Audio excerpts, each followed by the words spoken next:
नमस्कार, आपके साथ हूं मैं खुशबू मनोरमा मिश्रा और आप देख रहे हैं इंडिया न्यूज। मिडिल ईस्ट में हालात तेजी से विस्फोटक होते जा रहे हैं और अब पूरी दुनिया की नजरें टिकी है एक बेहद अहम डील पर। ईरान और अमेरिका के बीच 45 दिन के सीज फायर की बातचीत अपने निर्णायक मोड़ पर पहुंच चुकी है। सूत्रों के मुताबिक अगर अगले 48 घंटे में यह समझौता नहीं होता तो हालात किसी बड़े युद्ध की ओर बढ़ सकते हैं। अमेरिका और इजरायल ने ईरान के खिलाफ बड़े हमलों की पूरी तैयारी कर ली है। इन हमलों का निशाना ईरान के ऊर्जा ठिकाने, तेल रिफाइनरी और अहम इंफ्रास्ट्रक्चर हो सकते हैं। प्रस्तावित समझौते के तहत पहले चरण में 45 दिनों का सीजफायर लागू किया जाएगा। इस दौरान दोनों पक्ष स्थायी रूप से शांति समझौते के लिए बातचीत करेंगे, लेकिन असली चुनौती यही है, क्या दोनों पक्ष इतने बड़े समझौते पर सहमत हो पाएंगे। अब इस हाई वोल्टेज डिप्लोमेटिक ड्रामे में पाकिस्तान, मिस्र और तुर्की अहम मध्यस्थ की भूमिका निभा रहे हैं। ये देश लगातार दोनों पक्षों के संपर्क में हैं और तनाव कम करने की कोशिश कर रहे हैं, लेकिन इन मध्यस्थों का भी साफ कहना है कि वक्त बहुत कम बचा है, क्योंकि सबसे बड़ा पेच फंसा है ईरान की शर्तों पर। रिपोर्ट्स के मुताबिक ईरान अपने परमाणु कार्यक्रम और होर्मुज स्ट्रेट जैसे रणनीतिक मुद्दों पर किसी भी तरह की बड़ी रियायत देने के मूड में नहीं है। यही वजह है कि बातचीत बार बार अटक रही है। सूत्रों का दावा है कि अगर बातचीत फेल होती है तो ईरान पर अब तक का सबसे बड़ा संयुक्त हमला हो सकता है।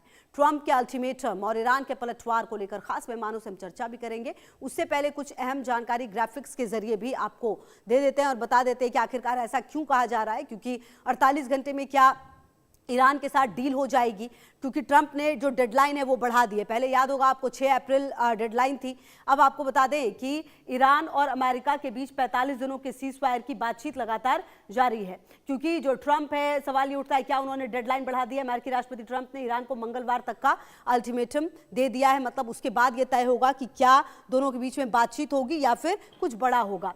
बातचीत में पाकिस्तान, मिस्र और तुर्की होंगे शामिल मध्यस्थ की भूमिका में। अगले 48 घंटों में समझौते की संभावना कम लग रही है। अगर आप पैसे देखें तो समझौते की संभावना कम है।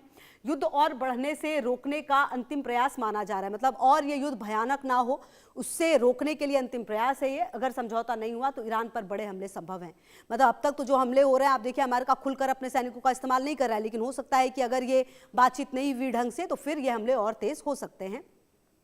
सोशल में ट्रंप ने लिखा है मंगलवार रात 8 बजे पूर्वी समय। अब देखिए ये अल्टीमेटम दे दिया गया है। ईरान में पावर प्लांट्स दिवस और ब्रिज दिवस दोनों एक साथ मनाए जाएंगे। तुम पागलों, होर्मुज खोल दो वरना नरक में रहोगे, बस देखते रहो। ये तमाम बातें ट्रंप ने लिखी हैं अपने सोशल मीडिया ट्रूथ पर। हमारी स्थिति बहुत मजबूत है, ईरान को पुनर्निर्माण में 20 साल लगेंगे, ये बातें कही जा रही है ट्रंप की तरफ से। ईरान और अमेरिका के बीच ये पूरी स्थिति आपने समझी। अब देखिए बड़ी बात ये भी है कि क्या आने वाले समय में जो ईरान है वो ये समझ पाएगा। अब देखिए कंपैरिजन भी है, क्या ट्रंप की धमकी होर्मुज नहीं खुला तो पावर प्लांट ब्रिज उड़ा देंगे। ईरान कह रहा है इलाके में अमेरिका से जुड़े इंफ्रास्ट्रक्चर खत्म कर देंगे। अब देखिए जो होर्मुज पर जो बातचीत है वो कैसे आर पार स्थिति नजर आ रही है। समझौता नहीं हुआ तो ईरान को तबाह कर देंगे। अब ईरान क्या कह रहे हैं, खाड़ी देशों के तेल और पानी पर हमले करेंगे। मतलब जो बदलाव होगा वो खाड़ी देशों से फिर लेगा ईरान। होर्मुज नहीं खुला तो पावर प्लांट ब्रिज उड़ा देंगे, वो कह रहा है। ईरान कह रहा है अमेरिका से जुड़े इंफ्रास्ट्रक्चर खत्म कर देंगे इलाके में। तो ये ट्रंप की धमकी और ये ईरान का पलटवार जो है वो सामने आया है कुल मिलाकर अगर आप देखें। अब देखिए होर्मुज पर फंसे हैं क्यों ट्रंप। 22 मार्च को कह रहे हैं 48 घंटे में होर्मुज खोलो। 26 मार्च को कह रहे थे कि 5 दिन में होर्मुज को खोलो। 27 मार्च को कह रहे थे 10 दिन में होर्मुज खोलो। तो ये तारीख दर तारीख बदलती है और उनके सुर भी बदल जाते हैं। 4 अप्रैल को कह रहे हैं 48 घंटे में फिर होर्मुज खोलो। 5 अप्रैल को कह रहे हैं कि होर्मुज नहीं खुला तो पावर प्लांट उड़ा देंगे। 5 अप्रैल को ये कहा इन्होंने, कल का है, आपको याद होगा सोशल मीडिया ट्रूथ पर। और मंगलवार 8 बजे तक की डेडलाइन जो 6 अप्रैल को दे दी गई है। तो कुल मिलाकर अगर आप इस पूरी स्थिति को देखें तो ये जो फाइनल अल्टीमेटम है वो लगातार होर्मुज को लेकर दिया जा रहा है। लेकिन एक वक्त तो ऐसा भी आया जब ट्रंप ने यह कहा कि हमें होर्मुज से कोई मतलब नहीं है, जिन देशों के जहाज फंसे हैं वो देखें अपना, वो निकालें, हमें इससे क्या, हमें कोई मतलब नहीं है। तो 45 दिन का सीजफायर है पहला फेज। दूसरा फेज क्या है, युद्ध का स्थायी अंत जो है वो, क्या ये ऑफर है ट्रंप का दिया हुआ। लेकिन ईरान कह रहा है भाई हमें लड़ाई सीजफायर से मतलब नहीं है, आप हमें ये आश्वासन दीजिए कि अब हम पर कोई हमला नहीं होगा। और दूसरी बात ये भी कि जो भी नुकसान हुआ है उसकी भरपाई कीजिए, हमें कोई सीजफायर नहीं चाहिए। ईरान खुला कह रहा है, गारंटी चाहिए कि अब हम पर कोई हमला नहीं होगा इस तरीके का। तो होर्मुज और यूरेनियम जो मुद्दा है वो लगातार रहा है, अंतिम समझौते में ही संभव है। तो कुल मिलाकर जो पूरी परिस्थिति अगर आप उसको देखें और समझें तो जो मामला है, जो पेंच है वो फंसता हुआ नजर आ रहा है।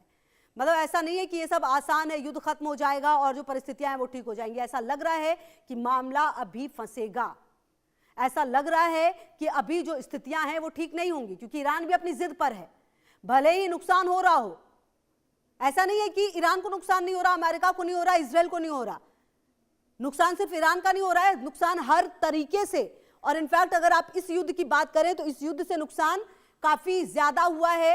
तमाम देशों के आयात निर्यात सब कुछ पे फर्क पड़ रहा है। और मेरे साथ इसी मुद्दे पर बातचीत करने के लिए कर्नल रिटायर्ड टीपी त्यागी सर, रक्षा विशेषज्ञ, बहुत स्वागत है सर।